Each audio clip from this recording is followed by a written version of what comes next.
Musika zuzenean elkarteak o kolektiboak jartzen dugu stand bat eta bertan jartzen ditugu 2023an autoekoizpen bidez argitaratzen diren lanak, ez? Duela markada bat hola hasi ginen standa jartzen eta konturatu ginen hemen azokan ez zegoela aukerarik talde txikientzako horrelako espazio bat izateko, ez?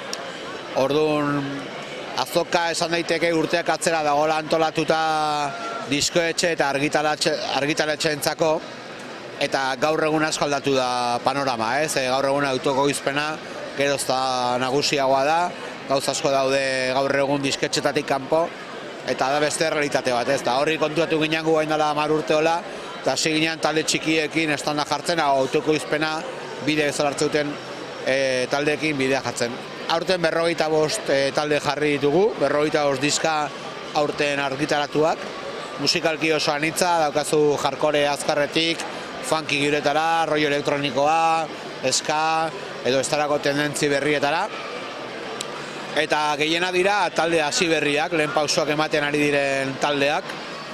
Eta guretzako gure aportazioa musika estenara hori da, ez? Talde horiek izatea leku bat hemen Durangoko azokan, norbaiten nahi badu baderizkoa erosi aukera izatea, ez?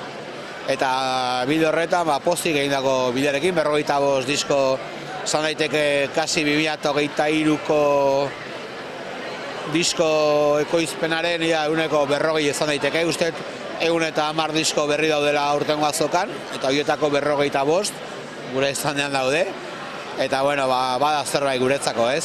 Gero gure estanda ere da zubi lan bat, oso zubi bat talde askorentzako, gero beste estan propio hartzeko, bestelako gunetara, ez? Abidez hemen ondoan dugun Janus Lester, urtean gurean egon ziren, eta urtean estan propia dute, edo beste hainbat eta hainbat talde bideo hori egin dute.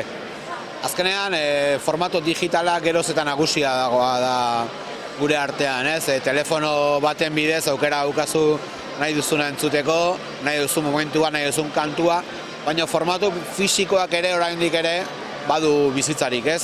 CD-a da soporte nagusia, merkeena hori delako, eta azkarrena fabrikatzen, baina gero, segun ze eszenako azaren, ze munduti izatu zen, viniloa ere gora egin du.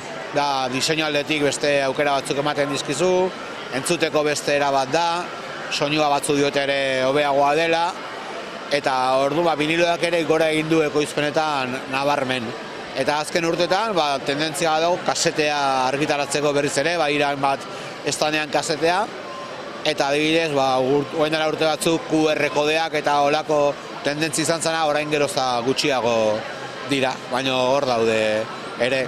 Eta ni uste dela beste bide bat, ez? Orain goz fisikoa mantentzen da hemen azokan behintzat, urtean zehar ere ni uste kontzertuetan saltzen dela oraindik, dendak ez daude apenas saltzeko diskoak, eta orduan bigune nagusi horietan saltzen dira.